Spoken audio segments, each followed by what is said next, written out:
Le tournage du film La Corse, les tortues de l'île de Beauté, s'est déroulé durant le printemps 2010, et plus exactement en avril 2010.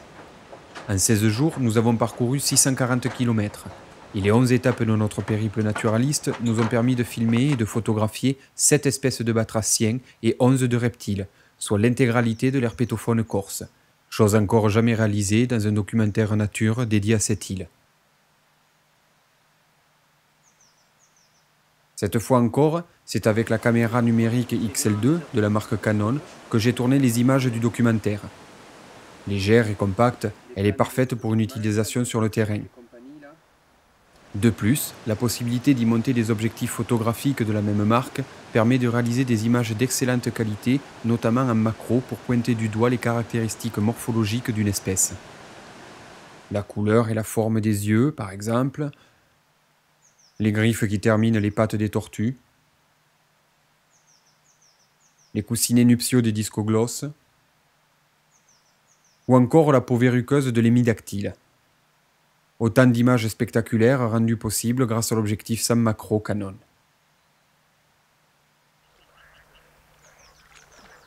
La recherche des tortues palustres nécessite souvent de se jeter à l'eau. Parfois, cette dernière est assez claire pour permettre des prises de vue sous la surface. Lors du voyage au Maroc, j'ai utilisé un aquarium dans lequel la caméra était calée, un peu rustique comme technique.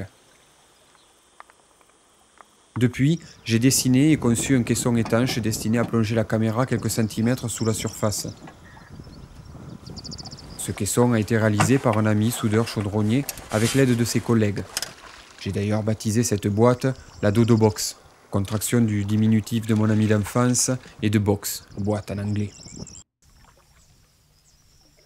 Ces images, finalement assez simples à réaliser, sortent un peu de l'ordinaire et permettent de plonger avec le naturaliste dans le biotope des tortues aquatiques et d'être au plus près de sa prospection.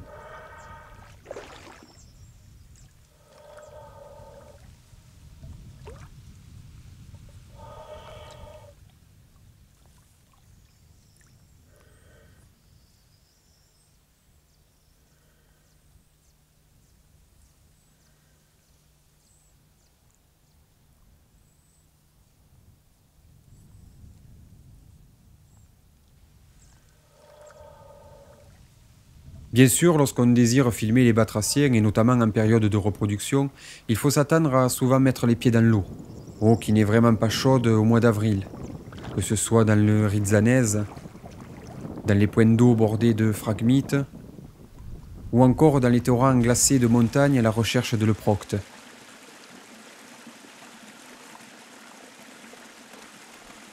L'euprocte passe d'ailleurs la majeure partie de sa période de reproduction dans l'eau, et plus précisément sous l'eau. Le filmer devient alors difficile. La meilleure solution est de recréer un décor dans un aquarium à proximité du ruisseau, de déposer un individu dedans et de le filmer à travers la vitre. En 2 heures, les séquences sont sur la bande et l'animal est rendu à son milieu. Il n'aura été dérangé qu'une trentaine de minutes et les images serviront sa cause et sa protection.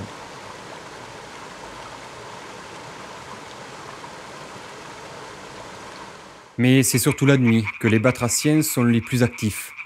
Rainettes, crapauds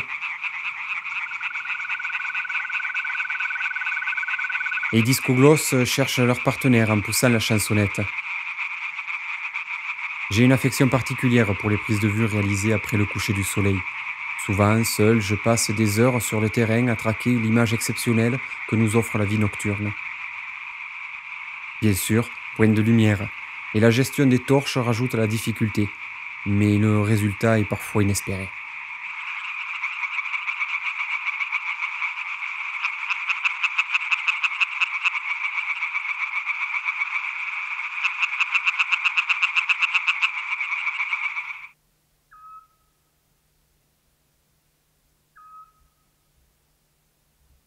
Le film et les bonus de cette aventure corse sont un condensé de 10 heures d'images entièrement tournées sur le terrain.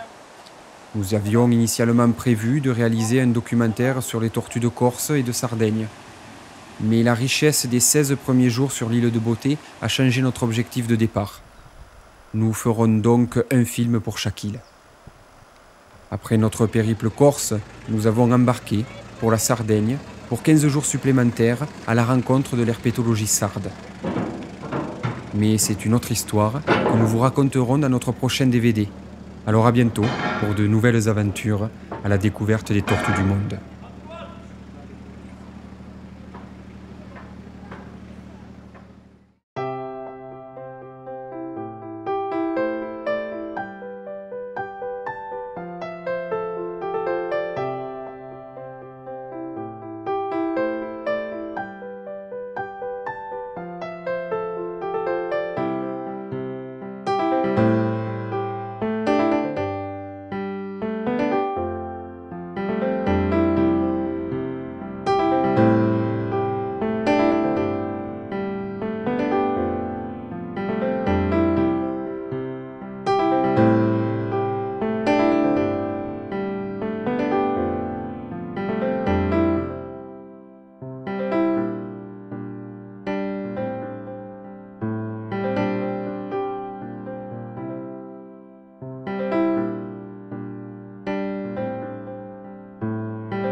Tu sais quoi toi? Tu vas filmer plutôt de là-bas, parce que si c'est pour filmer ma tonsure à chaque fois, c'est pas la peine quoi. Faut croire que c'est Zidane qui travaille.